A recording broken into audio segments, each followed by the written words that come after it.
Bayangkan pagi ini kamu bangun lalu mendapati rekeningmu berisi miliaran rupiah, rumah megah, mobil mewah, semua impian duniawi yang dulu cuma angan-angan sekarang jadi kenyataan.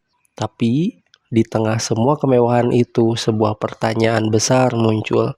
Apakah aku masih menjadi hamba Allah yang bersyukur atau malah berubah menjadi hamba dunia?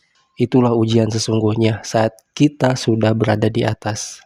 Assalamualaikum warahmatullahi wabarakatuh, sahabat hikmah Islam. Islam tidak pernah melarang umatnya untuk menjadi kaya. Bahkan Rasulullah Shallallahu Alaihi Wasallam justru memiliki banyak sahabat yang hartanya luar biasa.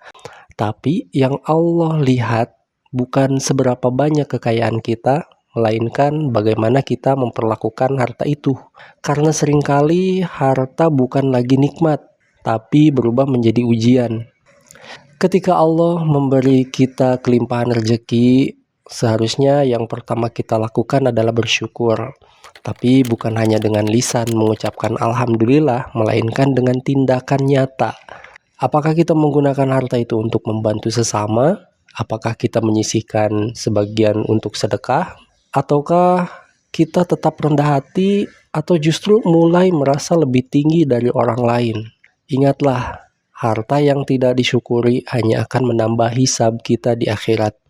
Rasulullah Shallallahu Alaihi Wasallam bersabda, tidak akan bergeser kaki seorang hamba pada hari kiamat sampai ia ditanya tentang 4 hal. Salah satunya adalah dari mana hartanya diperoleh dan kemana itu dibelanjakan. Jadi, menjadi kaya bukan akhir dari perjuangan, tapi awal dari tanggung jawab yang lebih besar. Dan seringkali orang yang diberi kekayaan justru mulai malas beribadah. Sholat mulai dilalaikan, waktu lebih banyak untuk urusan dunia, bahkan merasa tidak butuh lagi doa. Padahal justru saat kita diberi nikmat, itulah momen paling penting untuk kembali kepada Allah Subhanahu wa Ta'ala. Jangan biarkan harta menjauhkan kita dari Sang Pemberi rizki. Sahabat hikmah Islam, jika hari ini Allah izinkan kita memiliki kekayaan, ingatlah, itu bukan karena kita hebat, tapi karena Allah sedang menguji. Apakah kita tetap tunduk sebagai hamba atau berubah menjadi budak harta? Jadilah kaya yang dirindukan langit, kaya yang tidak lupa bersedekah, tidak silau pujian, dan tetap sujud dalam kesendirian. Semoga kita menjadi orang-orang yang sukses, bukan hanya di dunia tapi juga di akhirat.